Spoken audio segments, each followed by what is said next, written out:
do you do? What is your work? Is it something like receiving a paycheck for responding to emails on a laptop every day? Is it slugging away with a work crew somewhere? You have to take a shower when you come home. Or is your work at home, washing dishes, changing diapers? What do you do? Do you like it? Do you find it meaningful? Or is it just something you have to do because it has to be done and you have to receive a paycheck? You know, about 3 out of 4 American adults say they don't like their work at all. They may have invested a number of years of their life and thousands of dollars to earn a degree, and now 5 years into their career, they think this sucks. I should have done something else. Or others would say that they enjoy their work, or they would if it wasn't for their boss.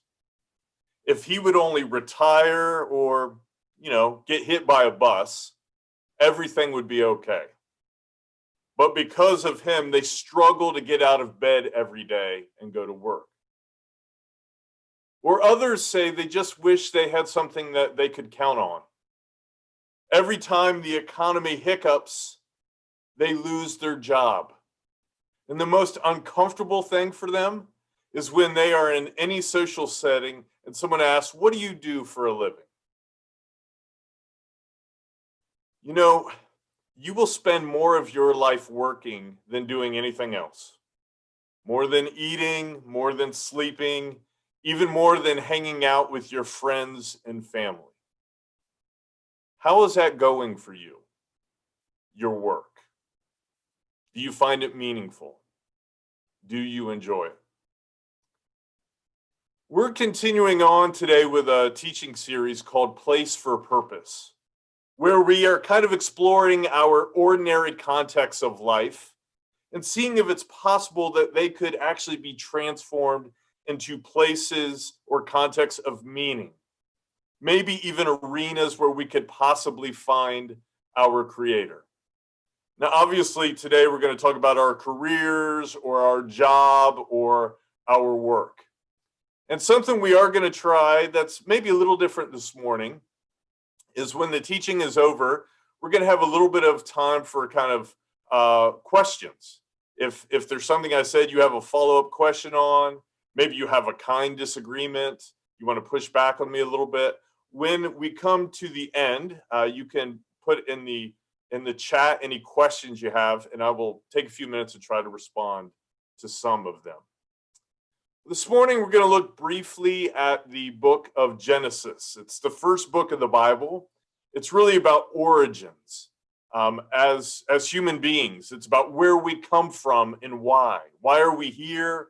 What are we called to do? What is all of this life about? I'm just going to read a couple of passages, but starting in Genesis chapter 1, verse 27. The writer says, God created mankind in his own image.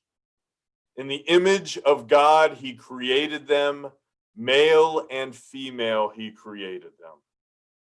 So we see at the beginning that we are intentionally put together by our Creator to reflect something about what God is like and who we are and what we do, something about what God is like.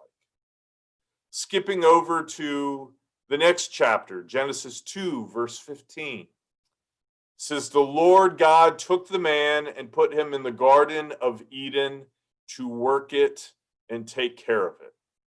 So referencing the first human being, but who is really supposed to be a representative of all of us. This isn't just a story about what happened way back when at some point, but it's really intended to be all of our story.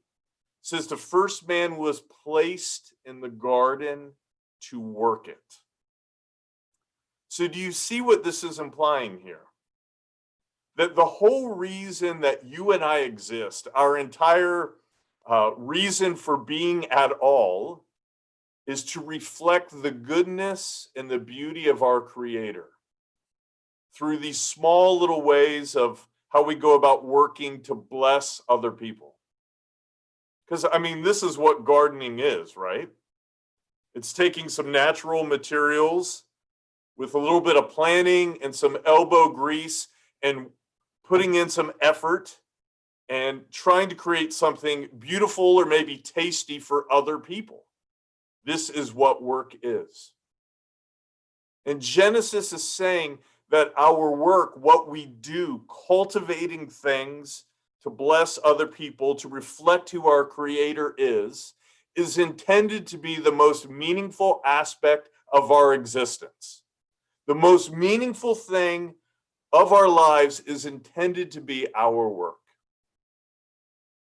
Is that your experience? Is that what you are finding in your job or what you do every day or what you do at home?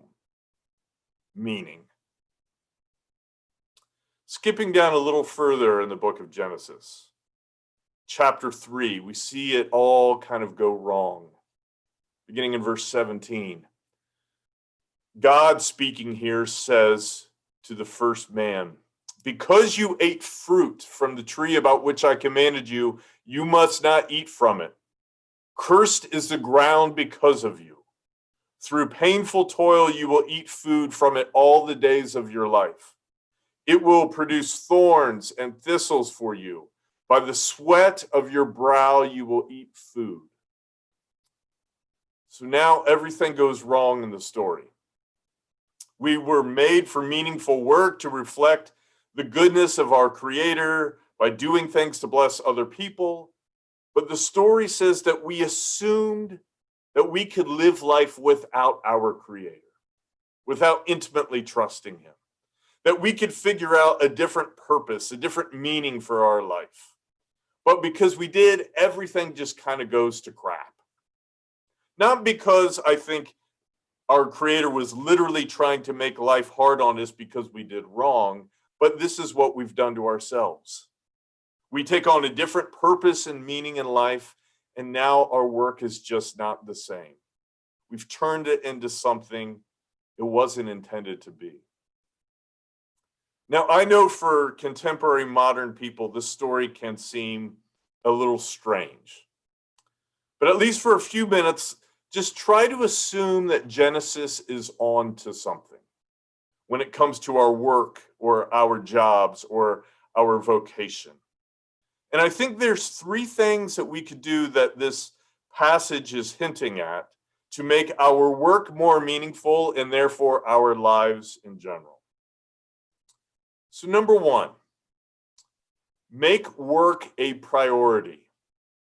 Intentionally choose to spend quite a bit of your time working. Now, I know many of us agree with Blink 182. If someone comments work sucks, we reply with I know. For us, work is the have to crappy stuff of life. The good stuff of life is another trip to Carmel, or another glass of Merlot, or another opportunity to make love, or another afternoon playing Xbox. That is the good stuff of life. Work is the have to stuff. Years ago, back in Pennsylvania, I was a van driver for a number of mental health patients. Most of them were suffering severely from schizophrenia. They lived in government housing, and every morning I would pick them up and drive them into a health center where they would have group and receive their meds and visit with a psychologist. And then later I would take them home. But over that year of becoming friends with these dear people, I noticed there were kind of two groups among them. They were all troubled, poor souls. Many of them suffered hallucinations. But one of them, despite all that, were kind of sweet and hopeful people. And others, if I were to be frank, were kind of nasty. And I kind of went on this little journey trying to understand what was the difference between the two groups of my new friends. And the only thing that I could put together is the first group, Every day, after their group sessions at the health center, they worked in a shop for a while the other group just kind of hung outside and smoked and talked with other people. That's all they did. And going to work for a few hours or just kind of hanging around smoking seemed to make a real difference in who my friends were. If there is any truth that we are called to be like our Creator, to do work that blesses other people, that is the whole reason that we are here, then you and I will have no peace in our life if our goal is simply to work as little as we can. If life is about hours and hours playing Nintendo Switch or scrolling Instagram or binge watching other things on Netflix, if that's what life is all about, we will struggle to find any life of meaning. And I know right now I sound like your dad, but I think that is one of the implications that we find from the book of Genesis. Number two, second suggestion. Take on work that is about blessing and serving others, that isn't about you. Now, I confess I spend a little bit of time, maybe too much time, checking out TMZ. Now, I bet your dad doesn't do that. Checking in on the stars or the divas who've kind of won the lottery of life.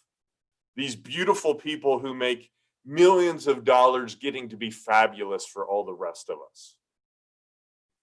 But if you ever use that TMZ app, you know that these individuals can't quite seem to keep their relationships together. Many of them suffer from substance abuse. A number of them hire coaches and have a whole entourage who kind of do everything they can to keep them healthy. So if you go on TMZ, what your dad hasn't quite figured out, but he would if he goes there, is that even the people who have the best jobs, if you will, in the world, still can have a mess of a life. You see, Genesis says that our Creator is always working. He's creating the world. He's populating it. He's causing the sun to shine and the rain to fall. He's making the earth go round. He is seeking what is best for all of us all of the time. Though the story often says most of us are not interested in him. So the implication is God is always working and blessing and serving us, though most of us don't care. Translated, he's working, but it's not quite about him. And then if we jump over to the New Testament, the story says that our Creator steps into human history in the person of Jesus of Nazareth. And he too is busy serving humanity. He's healing people, he's forgiving people, he's serving everyone. And our collective response is to crucify him. And so what is the implication of all of this? It's that our God is working and serving us even when we don't acknowledge him. And therefore, if it's true that you and I are made to be in his image, to be something like him, we are called to work and bless other people even when we don't get anything in return. That is part of fulfilling the purpose of being human. So why do you do what you do? What are you hoping for from your work? That you can make more money and have a more comfortable life for you and your children? A few more vacations at the coast? That you could do something that other people admire, that people will know who you are and point you out when you're walking down Olive? Or maybe for some of us, we just need some money to survive. Is that enough purpose by itself? One idea, and it's just an idea, but what if you took a little bit of time and wrote a paragraph? You don't show it to anyone else, but just wrote a paragraph about how your work blesses other people, how it serves others, no matter what your work is. Whether you're working in a nursery changing diapers, or in a restaurant washing dishes, or in an office filing papers, that you wrote a paragraph about how your work blesses other people. And what if you tried before work each day reading it aloud? And after work, when you came home, reading it aloud, and see what happens if over a few days or several days, if that changes something within you. We know, or at least I know from TMZ, that doing work that is about us does not seem to provide meaning and peace. But maybe if we are doing work for others, maybe it will. All right, let's get to number 3 here, implication from Genesis. For work to have a sense of purpose, you also need to regularly seek out God experiences.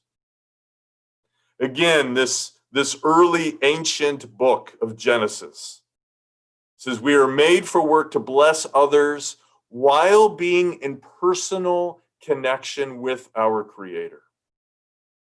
And yet we choose to kind of live out of connection with God, to form our own plans, and then everything becomes a mess.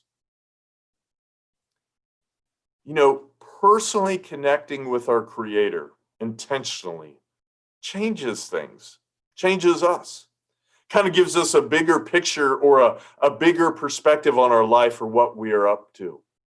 It reminds us that we are valued, that we are loved by God. We don't have to chase something else to try to fill that hole within us. It even tends to remind us that the little things we do, even our work, our daily work, has a cosmic value in ways that we can't comprehend.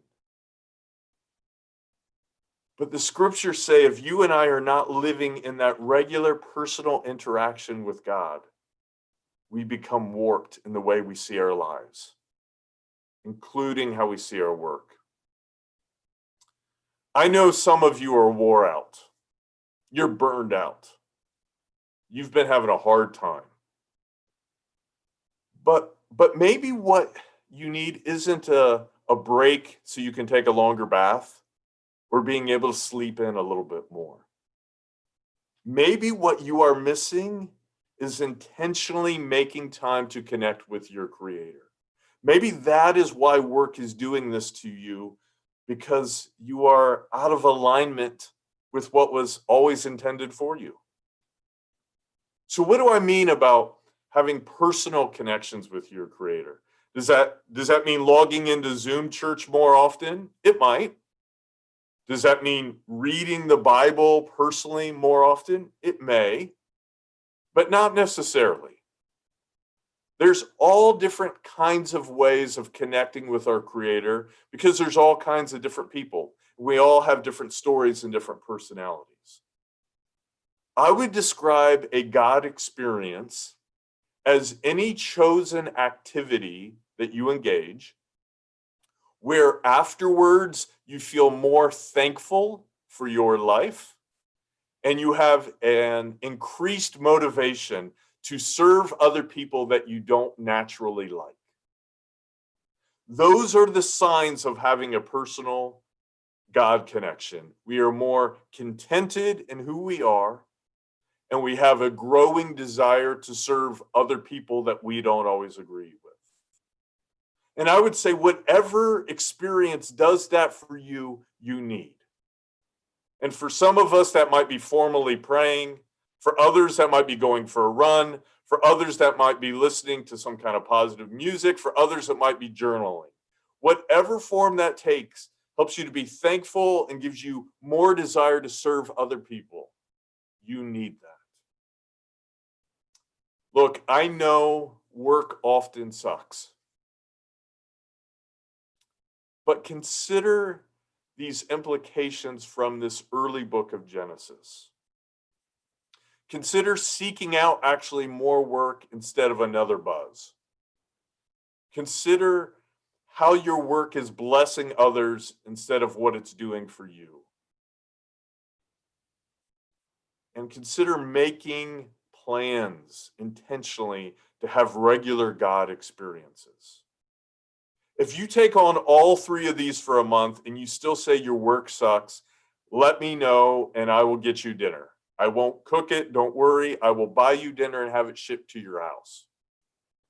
But I'm willing to offer that because I think if you take on these three things, leaning into work, focusing on how it serves others with God experiences, your work will no longer suck, but instead it will become a place or a context of purpose